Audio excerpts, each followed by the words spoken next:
Son las 8:13. Damos la bienvenida a la doctora Catalina Mendoza, experta en género e igualdad. La doctora Catalina Mendoza es una distinguida académica que ha prestado su servicio también en varias entidades públicas aquí en la provincia de La Suay para abordar este tema grave y delicado de la provincia de La Suay, la violencia contra la mujer. Quisiéramos, doctora Mendoza, iniciar con un esquema que nos cuente usted cuál ha sido el aporte de las entidades públicas en general para tratar de intervenir positivamente en el control de este fenómeno, y de allí partiremos a los riesgos que se aproximan con los cambios que se perfilan a través de este manejo presupuestario de los presupuestos de entidades públicas, particularmente prefecturas, municipios, por la nueva ley del COTAD. Le damos la bienvenida. Muy buenos días, muchísimas gracias a usted, ingeniero Cardoso, por la invitación, y un cordial saludo a quienes nos ven y nos escuchan por Antena 1. En efecto, a mí me gustaría comentar que las instituciones públicas del Estado nacional y el Estado local han venido desarrollando importantes programas orientados a la prevención y erradicación de la violencia gracias a la movilización, a la demanda de las organizaciones de mujeres y feministas, quienes han sido el actor clave para visibilizar una problemática como es la violencia de género de carácter estructural, que además está permeando el tejido social, y ha sido el movimiento social el que ha visibilizado la necesidad de que, por ejemplo, el Estado Nacional o el gobierno local destinen recursos del presupuesto estatal, por ejemplo, para el financiamiento de servicios esenciales, como por ejemplo las casas de acogida, los refugios, los programas de atención psicológica, social y legal para aquellas víctimas sobrevivientes de la violencia, los programas para reparar de alguna manera los daños ocasionados por la violencia y su expresión extrema, como es el femicidio y el feminicidio. De esta manera, por ejemplo, en el caso de Cuenca, han sido las organizaciones agrupadas en la red, en la REAPVIV, por ejemplo, en la red de prevención y atención de la violencia de género, las organizaciones agrupadas en la Mesa Cantonal para la Erradicación de la Violencia de Género, las organizaciones de mujeres y feministas agrupadas en el Cabildo de las Mujeres, en la Coordinadora Política de Mujeres, entre otras, las que han logrado que en el presupuesto municipal se incluyan asignaciones para financiar, por ejemplo, algunos servicios que constan en planes locales de igualdad de oportunidades y de prevención y erradicación de la violencia. En la actualidad, por ejemplo, el municipio de Cuenca cuenta con una política pública muy importante para la prevención y erradicación de la violencia, que por supuesto ha sido objeto también de demandas y críticas ciudadanas, ¿no es cierto?, para transparentar la asignación de los recursos, para garantizar equidad en la asignación y en la implementación de los programas a nivel no solo urbano, sino rural, que podrían verse comprometidos efectivamente con las reformas que se están planteando o que han sido aprobadas por la Asamblea Nacional y que han sido enviadas por el Gobierno Nacional al registro oficial. Efectivamente, las organizaciones sociales y de mujeres vemos con mucha preocupación el retroceso que podría significar el funcionamiento de los gobiernos locales descentralizados en cuanto a la implementación, la vigencia y la continuidad de este tipo de servicios esenciales. ¿Cómo interpreta usted esa diferencia de casi 9 puntos entre Azuay y la media nacional en violencia de género? Pueden haber varias explicaciones al respecto, ¿no? Efectivamente, en las investigaciones sociales y feministas se plantea la necesidad de identificar cuáles podrían ser esas causas estructurales que en determinados contextos pueden estar determinando una mayor visibilización de la problemática por un lado, pero también un mayor impacto de la violencia por otro, ¿no?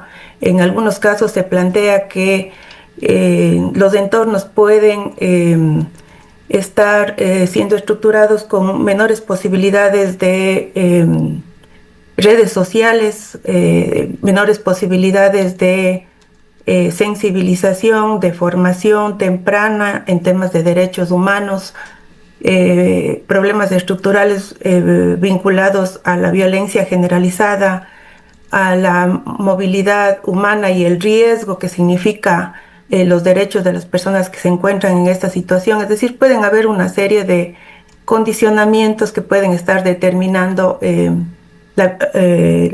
la permanencia de estas problemáticas. En el caso de la SUAY, pueden estar asociados diversos fenómenos, ¿no? Posiblemente vinculados a los temas de movilidad humana, a la exacerbación de estereotipos negativos respecto del deber ser de hombres y de mujeres, etcétera, ¿no? Diversas situaciones que pueden estar determinando que nuestro entorno sea un entorno, por un lado, que puede estar visibilizando que esta es una problemática, pero por el otro lado, mostrar que está incidiendo de manera negativa en el ejercicio de los derechos humanos de las mujeres y de las niñas. Ahora, Katy, muy buenos días. Quizás retomando las preocupaciones que existen con relación a las reformas al COTAD, se habla, por ejemplo, de que los GAD tienen un porcentaje del presupuesto obligatoriamente destinado a los proyectos sociales o a inversión social. No obstante, una de las partidas que se elimina en estas reformas al COTAD es precisamente el pago a personal en lo que tiene que ver a inversión social. Aquí un poco nos preguntamos cómo funciona un proyecto de características sociales de atención a grupos vulnerables o situaciones y casos de violencia si no cuenta con los técnicos y los profesionales para precisamente darle el impulso y la operatividad que este proyecto requiere. Efectivamente, el discurso que se ha planteado y posicionado para la reforma al COTAD desde el gobierno nacional y desde algunos actores que se han posicionado a favor de estas reformas, se vincula el tema de la eficiencia y de la transparencia. Se plantea la necesidad de mejorar la eficiencia del gasto público, evitar el mal gasto de recursos y duplicación de programas, ¿no es cierto?, que puede parecer atractivo en primera instancia, ¿no? En primer plano podría ser atractivo y la gente, la ciudadanía podría estar a favor de esa propuesta, ¿no? ¿Quién no quiere que se mejore la eficiencia del gasto y quién no quiere que se evite el mal gasto de recursos o que se dupliquen programas? No obstante, el problema aquí es un problema clave y estructural. El 10% de los ingresos no tributarios, según el COTAD, debía estar orientado para la implementación de programas sociales, la atención, la implementación de servicios especializados de prevención y atención de la violencia, de atención de la infancia, de las personas de la tercera edad, del cuidado humano, la cuestión de los derechos de las personas con discapacidad, ¿no es cierto?, entre otros grupos de atención prioritaria, ¿no?, y en situación de vulnerabilidad.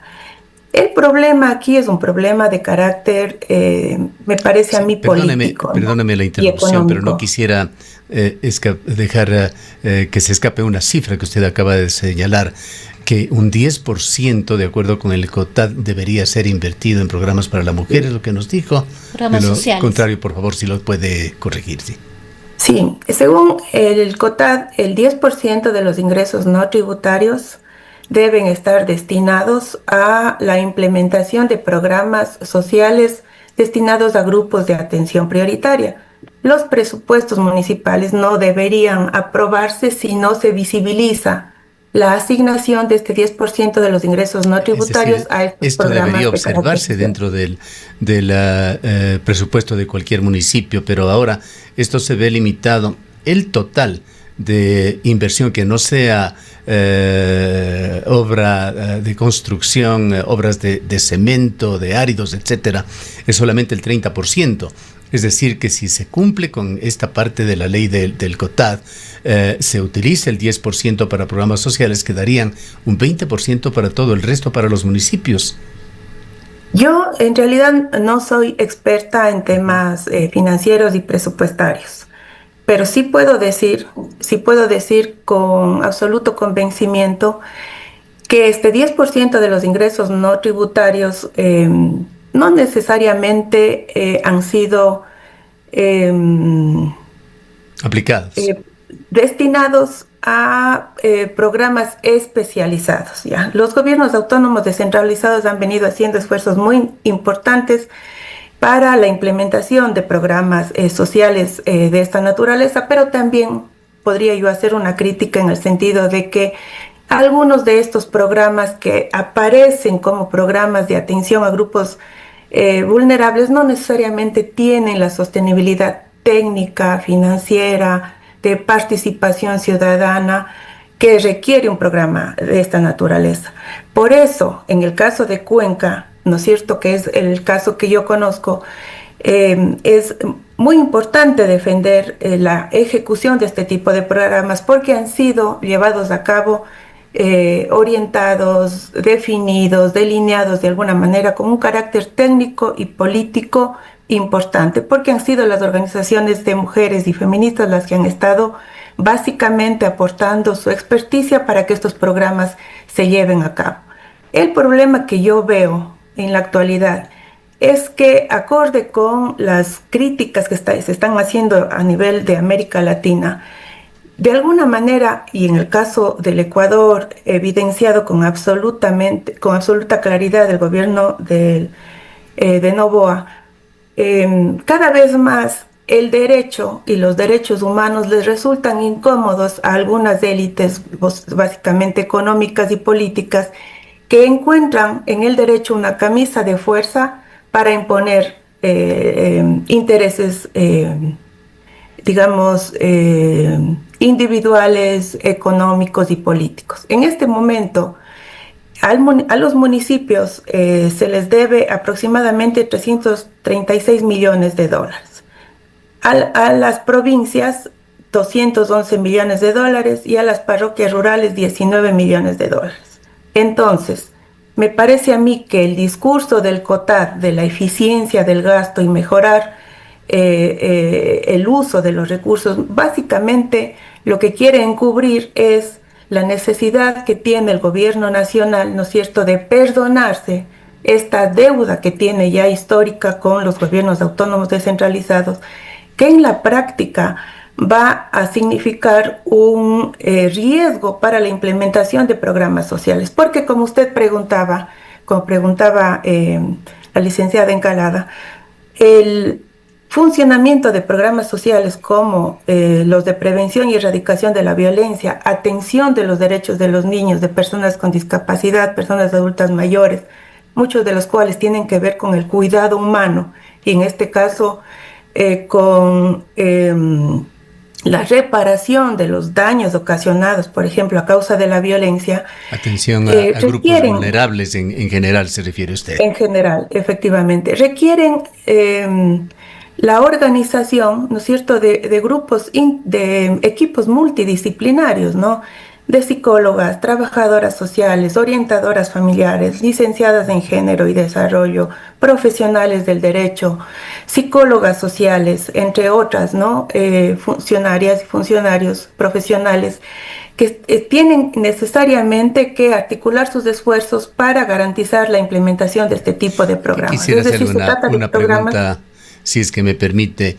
¿Qué es lo que se viene? Se supone que los municipios no van a poder cumplir y de aquí vendrán sanciones que recortarán presupuestos. Pensemos en esos recortes de presupuesto que según los alcaldes y prefectos podría llegar al orden de unos 1.000 millones de dólares a nivel nacional. Se esperaría que esos fondos que dejan de ir a los municipios sean invertidos directamente desde el gobierno central para los mismos fines. Y aquí es importante conocer su visión sobre las políticas del gobierno central sobre estos temas. Recordemos que Dariel Noboa en el 2025, a través de un decreto ejecutivo, fusionó ministerios. Y el Ministerio de la Mujer y Derechos Humanos fue fusionado con el Ministerio de Gobierno. Ministerio de Gobierno que entonces estaba dirigido, fue fugazmente por Álvaro Rosero, un radiodifusor. Luego ha estado Natalie Morillo, que es la ministra de Gobierno de Ecuador. ¿Qué puede decirnos usted sobre las políticas relacionadas con estos temas que el Ministerio del Gobierno, que absorbió al Ministerio de la Mujer, ha ejercido desde entonces? La historia del organismo rector en temas de igualdad de género, prevención y erradicación de la violencia es una historia, para quienes son de mi época, podrán estar de acuerdo conmigo, vinculada a este juego que teníamos en la infancia que se dice: el florón está en mis manos, de mis manos ya pasó. Ha sido una migración de competencias del Ministerio Rector de la Política de Género y la Prevención de la Violencia, por ejemplo, al Ministerio de Inclusión Económica y Social, al Ministerio de Justicia, que desapareció, al Ministerio de la Mujer, que fue desaparecido. Es decir, está absolutamente claro que la política de igualdad de oportunidades, de igualdad de género, de prevención y erradicación de la violencia, no es una política que para el gobierno, para este gobierno y para otros gobiernos, ¿no? Porque vemos que este proceso de migración de competencias del Ministerio Rector no es nuevo, viene desde gobiernos anteriores. Entonces no es un tema clave para el desarrollo del país. En este sentido, los gobiernos autónomos descentralizados han jugado un importante rol en cuanto rol de cercanía para la definición de la política pública local y de la implementación de servicios. Tal como está el Estado ecuatoriano en los actuales momentos, un Estado desmantelado en lo social, es imposible pensar que la falta de implementación de este tipo de políticas a nivel local, o el peligro, digamos, de implementación o de continuación de este tipo de políticas a nivel local, pueda ser asumido a nivel nacional. No existe, puedo decir con certeza, por ejemplo, el cumplimiento del Estado ecuatoriano respecto de varias recomendaciones que el Comité de la CEDAW, que el Comité de la Convención de Belén do Pará le ha indicado al Ecuador, por ejemplo, en relación, por decir, tener un sistema único de registro de los casos de violencia. Hasta el día de hoy no tenemos un sistema de registro. Son las organizaciones de la sociedad civil, como la Fundación Aldea, la que nos proveen de las cifras actualizadas, ¿no es cierto?, vinculadas a esta problemática. Entonces, el desmantelamiento, que significa el riesgo de desmantelamiento, ¿no es cierto?, o de debilitamiento de los programas sociales a nivel local, no va a ser mitigado ni asumido por el gobierno nacional. Está claro que la idea de eficiencia que se está planteando más bien es una idea abstracta que desconoce las debilidades en la planificación y ejecución presupuestaria de los gobiernos autónomos descentralizados más pequeños. Hay investigaciones que muestran, por ejemplo, que los GATS alcanzan a un nivel de ejecución entre el 40 y en los mejores casos del 60% en cuanto a su ejecución presupuestaria.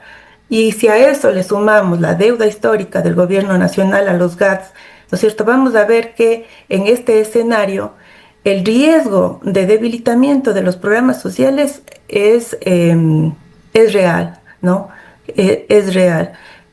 Yo fui funcionaria del Consejo de la Niñez y Adolescencia de Cuenca, y también fui funcionaria de la Dirección de Desarrollo Social del municipio de Cuenca.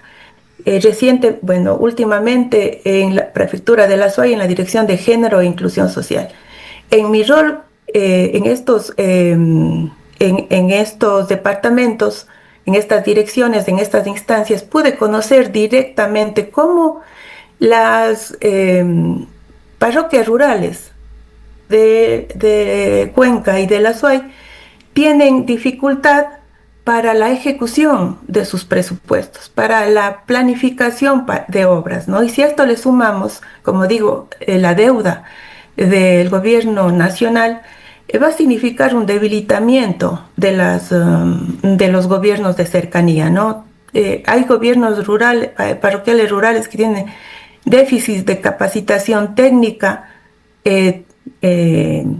y si además a esto le sumamos el debilitamiento de la participación social democrática y la transparencia que está viviendo nuestro país, porque acuérdese usted que desde el gobierno del expresidente Correa se fue debilitando la participación social en organismos como el Consejo Nacional de la Igualdad, los consejos cantonales de protección de derechos, etcétera, ¿no?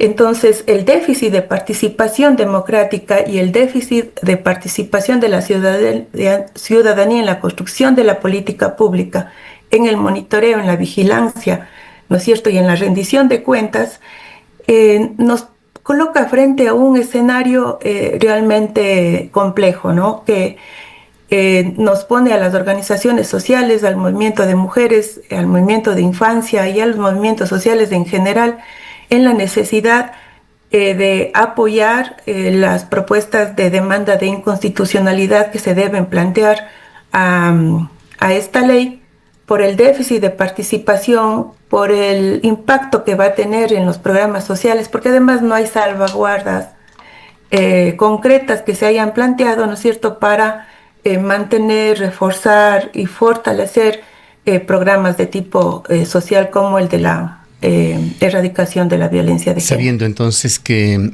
la esperanza que queda es fundamentalmente en lo que se pueda seguir haciendo localmente. ¿Cómo ve usted fortalezas, debilidades en el nuevo escenario de, por ejemplo, la ordenanza de Cuenca para la prevención, atención integral y erradicación de la violencia contra las mujeres?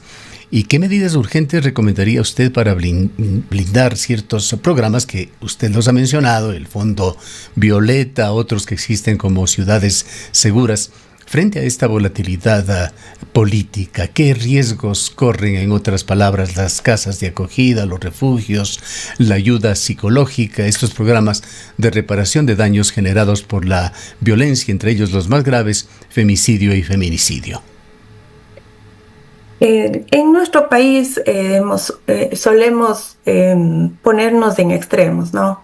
En este momento, frente a las reformas al COTAD planteadas por el gobierno, veo que hay discursos que también se ponen en el extremo en cuanto a una defensa radical de lo que están haciendo los gobiernos autónomos descentralizados.